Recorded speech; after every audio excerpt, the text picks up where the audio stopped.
हाँ तो दोस्तों, इस वीडियो के अंदर हम वैलेंसिया इंडिया के आईपीओ के बारे में बात करेंगे और जानेंगे कि इस आईपीओ के अंदर आपको अप्लाई करना चाहिए या नहीं। चलिए शुरू करते हैं।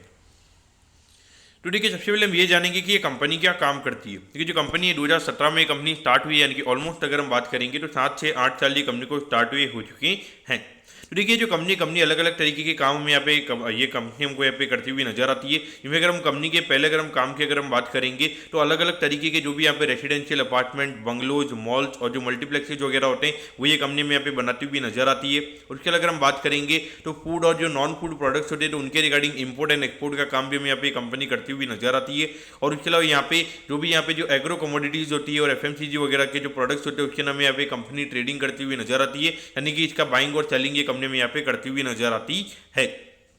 तो कहीं ना कहीं अगर हम देखेंगे तो ये तीन मेन काम हमें यहाँ पे कंपनी के नजर आते हैं, तो कि मुझे कहीं ना कहीं यहाँ पे थोड़ा नेगेटिव लगता है। तो कि ऑलमोस्ट अगर हम देखेंगे तो अभी एनुअली ये कंपनी का लगभग 8 करोड़ के लगभग का ये कंपनी का रेवेन्यू का नंबर है। इसको अगर हम एनुअलाइज करेंगे यानी कि पर मंथ के हिसाब से अगर हम बात करेंगे तो अराउंड 60-65 लाख के लगभग कई कंपनी का भी पर मंथ का रेवेन्यू है। और वहाँ पे कंपनी लगभग हमें यहाँ पे तीन काम अभी कंपनी करती हुई नजर आ रही है, यानी कि वहाँ पे कहीं ना कहीं जो कंपनी का जो एक पर्टिकुलर एरिया ऑफ जो वर्क है कंपनी का, वहाँ पे कंपनी को कोई बड़ा अपॉर्चुनिटी यहाँ पे नहीं दिख रहा है, इसीलिए कंपनी में यहाँ पे अलग अलग काम यहाँ पे करती हुई नजर आ रही है। जो कहीं ना कहीं देखा जाए तो इतने छोटे स्केल पे कहीं ना कहीं मुझे यहाँ पे नेगेटिव नजर आता है। अगर हम कंपनी के टोटल नंबर ऑफ एम्प्लॉइज की अगर हम बात करेंगे तो करंटली 19 लोग हमें यहाँ पे कंपनी के अंदर काम करते हुए नजर आते हैं। और ये मई 30 का डेटा, यानी कि ऑलमोस्ट हमें यहाँ पे अभी ये कंपनी के अंदर 19 लोग हमें यहाँ पे काम करते हुए नजर आते हैं। अब अगर हम यहाँ पे कंपनी के ऑब्जेक्टिव के बारे में अगर हम बात करेंगे, यानी कि जो आईपीओ से कंपनी को पैसा मिलने वाला है उससे कंपनी कैसे यूटिलाइज करने वाली है, तो देखिए 37 करोड़ हमें यहाँ पे कंपनी यूटिलाइज करती हुई नजर आएगी। जिससे कंपनी को 15 विलाज और यहाँ पे क्लब हाउस यहाँ पे कंपनी को बनाने, तो उसके रिगार्डिंग 37 करोड़ हमें यहाँ पे कंपनी यूज करती हुई नजर आएगी। लेकिन इसमें सबसे बड़ी नेगेटिविटी ये कि यहाँ पे ये कंपनी के पास में भी पैसा जाएगा और इसके बाद में कंपनी जब वर्क स्टार्ट करेगी तो वहाँ पे कम से कम वहाँ पे 1.5 से 2 साल हमें यहाँ पे ये विलाज और क्लब हाउस को बनते हुए लगेंगे। तो वहाँ पे कहीं ना कहीं अगर हम देखेंगे तो एक एसएमई कंपनी है, तो वहाँ पे मार्केट इतना ज़्यादा वेट नहीं करेगा। जब 1.5-2 साल बाद जब ये कंपनी इनको सेल करेगी, जब ये कंपनी के पास में जब नंबर्स में शो होगा वहाँ पे कहीं ना कहीं नंबर में दिखेगा। तो इसीलिए 1.5-2 साल के हिसाब से अगर हम देखेंगे तो कहीं ना कहीं हो सकता है कि यहाँ पे ये स्टॉक हमें ना चलता हुआ नजर आए।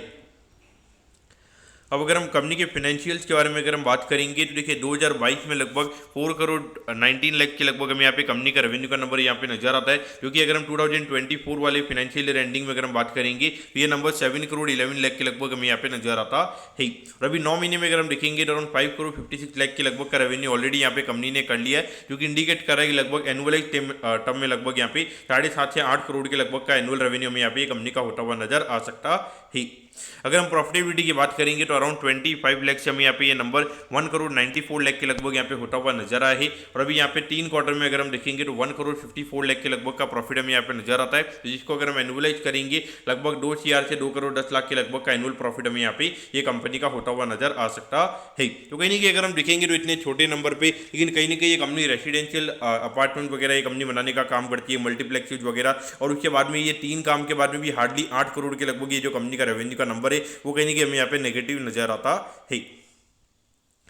अब अगर हम यहाँ पर आईपीओ की डिटेल्स के बारे में अगर हम बात करेंगे तो देखिए 26 जून को ये आईपीओ में स्टार्ट होता हुआ नजर आएगा और 30 जून को ये आईपीओ में क्लोज होता हुआ नजर आएगा। अगर हम प्राइस बैंड के बारे में अगर हम बात करेंगे तो 110 के कट ऑफ प्राइस पे कंपनी में शेयर देती हुई नजर आ रही है। और 1200 शेयर का लॉट शेयर यहाँ पे कंपनी का नजर आता है, यानी कि एक लॉट को अप्लाई करने के लिए 1,32,000 रुपीज यहाँ पर आपको लगने वाली है। अगर हम यहाँ पे आईपीओ के टोटल इशू साइज की अगर हम बात करेंगे तो 48 करोड़ 95 लाख के लगभग का आईपीओ का इशू साइज हमें यहाँ पे नजर आता है। इसमें से अगर हम बात करेंगे तो अराउंड 41 करोड़ 54 लाख हमें यहाँ पे कंपनी के पास में जाते हुए नजर आएंगे। और बाकी अगर हम 4 करोड़ 95 लाख की अगर हम बात करेंगे तो ये पैसा कंपनी के प्रमोटर्स के पास में हमें यहाँ पे जाता हुआ नजर आएगा। ये देखा जाए तो कहीं ना कहीं हमें यहाँ पे नेगेटिव नजर आता है, यानी कि ऑलमोस्ट आप हार्डली 8 करोड़ की आपकी सेल है और वहाँ पे कहीं ना कहीं प्रमोटर सीधा 4 करोड़ 95 लाख समय यहाँ पे एक प्रमोटर यहाँ पे अपना सेल करता हुआ नजर आ रहा है। उसके बाद भी अगर हम देखेंगे कहीं ना कहीं अराउंड 65-70% का कंपनी का उनका स्टेक रहेगा। तो कहीं ना कहीं देखा जाए तो ये बहुत बड़ा नेगेटिव पॉइंट हमें यहाँ पे ये आईपीओ के पॉइंट से यहाँ पे नजर आता है। अब अगर हम आईपीओ के टाइम टेबल के बारे में अगर हम बात करेंगे तो देखिए 1 जुलाई को आपको पता चल जाएगा कि आपको अलॉटमेंट मिला ही, अगर अलॉटमेंट नहीं मिलता तो 2 तारीख को रिफंड मिल जाएगा। 2 तारीख को आपके डिमेट अकाउंट में शेयर आ जाएंगे अगर आपको अलॉटमेंट मिलता है। और 3 तारीख को ये कंपनी हमें लिस्ट होती हुई नजर आएगी। अब अगर हम यहाँ पर आईपीओ के वैल्यूएशन के पैरामीटर्स की अगर हम बात करेंगे तो देखिए ऑलमोस्ट यहाँ पे 140 करोड़ के मार्केट कैप पे कंपनी का आईपीओ में आता हुआ नजर आ रहा है। तो अगर ये साल अगर ये कंपनी 2 करोड़ के लगभग का प्रॉफिट अगर ये कंपनी करती है तो वहाँ पे कहीं ना कहीं 70 के पी रेशियो पे कंपनी का आईपीओ में आता हुआ नजर आ रहा है। तो मेरे हिसाब से देखा जाए तो टोटली यहाँ पे कंप्लीटली आईपीओ को 100% आपको यहाँ पर अवॉइड करना चाहिए, यानी कि कहीं ना कहीं 70 का पी रेशियो यानी कि हार्डली 8 करोड़ के लगभग की कंपनी की सेल है और वहाँ पे कंपनी कहीं ना कहीं 140 करोड़ के रेवेन्यू पे 140 करोड़ के मार्केट कैप पे कंपनी का आईपीओ आ रहा है, यानी कि ऑलमोस्ट अगर आप देखोगे 17 टाइम प्राइस टू सेल्स के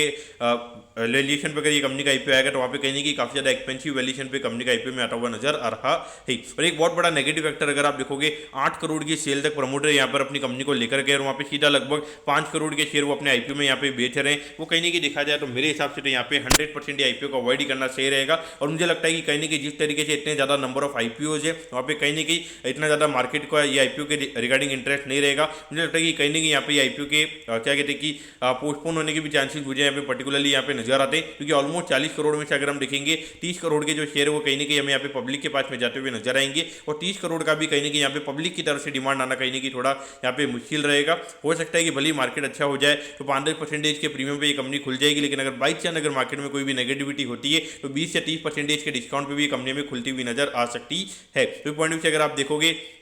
तो 5% के रिवॉर्ड के लिए 20% का रिस्क लेना कहीं नहीं कि मेरे हिसाब से डेफिनेटली बिल्कुल भी सही बात नहीं है, तो इसलिए कंप्लीटली अवॉइड करना सही रहेगा। दोस्तों मैं कहता हूँ कि वैलेंसिया इंडिया के आईपीओ के बारे में आपको सब कुछ समझ में आ गया होगा। अगर आपकी कोई भी क्वेरीज है आप कमेंट कीजिए, मैं जरूर आपके कमेंट पर रिप्लाई करूंगा। ओके दोस्तों, thank you, have a nice day.